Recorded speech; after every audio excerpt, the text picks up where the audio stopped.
الحمد لله وكفى وسلام على عباده الذين اصطفى أما بعد فأعوذ بالله من الشيطان الرجيم بسم الله الرحمن الرحيم يا أيها الذين آمنوا اتقوا الله حق تقاته صدق الله العظيم وصدق رسوله النبي الكريم ونحن على ذلك لمن الشاهدين والشاكرين والحمد لله رب العالمين زما قابل قدر مسلمانان ورونو د دې مبارک میاشت بار بار تاسو ته دا ویل شي او د الله جل جلاله د طرفنا د دې میاشتې روزي فرضیت مقصد قرآن او حدیث کی بار بار ذکر کړی دی او دا رنګه علما هم بار بار ذکر کوي چې د دې روزو مقصد څه شي ده د دې روزو مقصد تقوا ده الله ویرا ده الله خوف ده الله سره محبت او یو تعلق جوړول دي دغه تقوا او دغه ویرا او دغه خوف او محبت د الله سره جوړول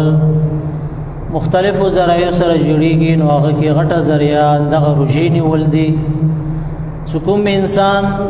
روزي نیسي د روزي حکمت دا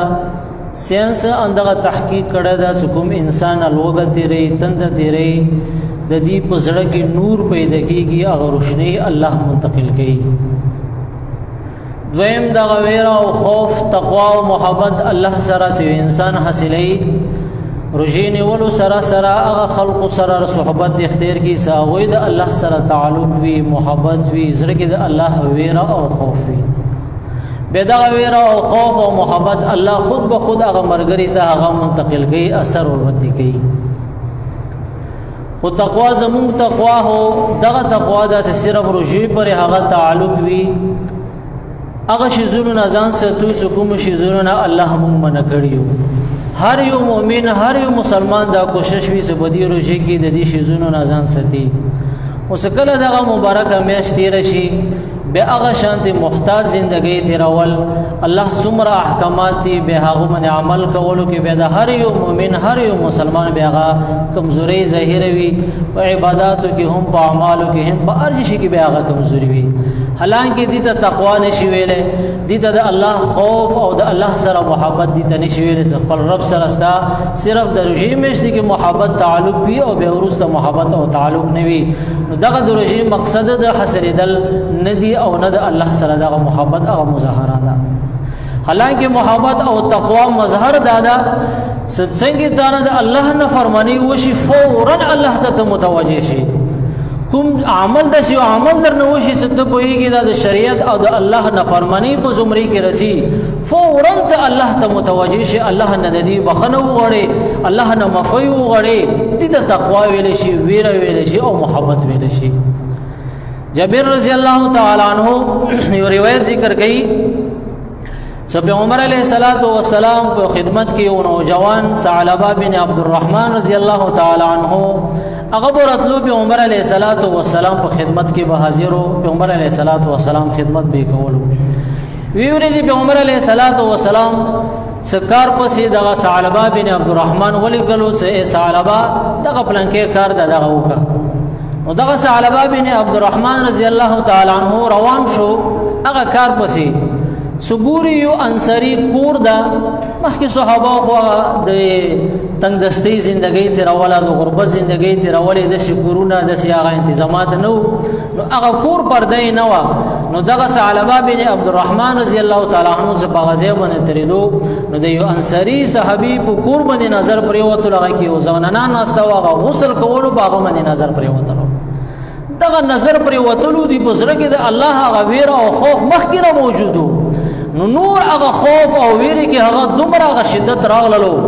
سددي نظر نه د سیناس په عمر علیه السلام خبر شي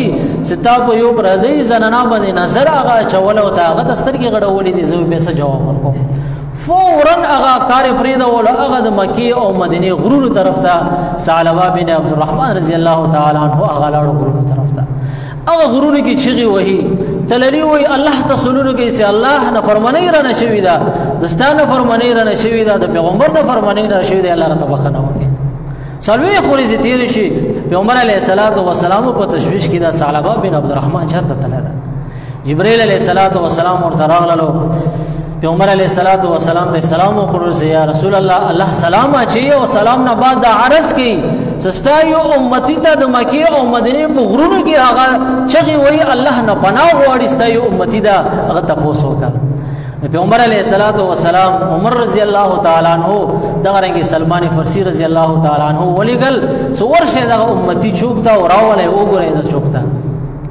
عمر رضی الله تعالی عنہ او دغه رنګ سلمان فارسی رضی الله تعالی عنہ روان شو هغه مکی او مدینه غرونو طرف دا هغه ځکه یو شپون کې دا هغه مال سره زفافا نومې دا عمر رضی الله تعالی عنہ نه تاسو کې زفافا دلته کې یو جوان هوتا نو لیدل نو ورته ته هغه نو جوان تاسو کې هغه د جهنم نه پناه غواړي دا الله د عذاب او قهر نه پناه غواړي دا نه جوان تاسو کې عمر رضی الله تعالی عنہ ورته فرمایله چې بالکل اندغه نه جوان تاسو کوم نو هغه زفافا هغه شپونکی ورته ولس هغه ورېزې نه وي هغه شپې راوځي به الله نه پناه غواړي الله نه بخښنه غواړي چې دی وای په دې غرونو کې منډې وای تللی وای چې الله نه فرمانی را نشوي دا په یو زنانه باندې نظر نه پرې وتل دی الله ماته مفوي وکي یا الله ماته مفوي وکي پیغمبر خبر نشي د دې ګنا نه کسا الا راته مفوي وکي عمر رضی الله تعالی عنہ فرمایي بالکل بعینه اندغه نو جوان دا ورته شپونکی ویلو سوري هغه نه راوځي هغه غرونو کې پټ شپې راوځي غرونو کې هغه منډې وای تللی وای الله نه بخښنه غواړي عمر رضی الله تعالی عنہ سلمان فارسی رضی الله تعالی عنہ هغه تلاړل هغه ځکه کې نستل سکل شپشو نو دغه جوان وروتلو چغې شروع کړل الله نه بخښنه غواړي الله نه مفوي غواړي صرف معمولی او نظر پر وتلو د وجنا په سره کې الله ویره او محبت او خوف او د تقوا ویل شي نو څنګه هغه وروتلو چغې وای نو عمر رضی الله تعالی عنہ فورا ورغلو خې کې روانه ولو دوی کې روانه ولو نو هغه نوجوان کوم هغه ته اندازه ولګیدله صدا عمر د आवाज وکړل سي عمر څنګه راغللې آیا زما ګنا نه پیغمبر علیه الصلاۃ والسلام خبر شو هغه ته پته ولګیدا نو عمر رضی الله تعالی عنہ دوه فرمایل ما ته خو پته نشته چې پیغمبر ته دستا غنه فرمانی ګنا پته وی او کنه وی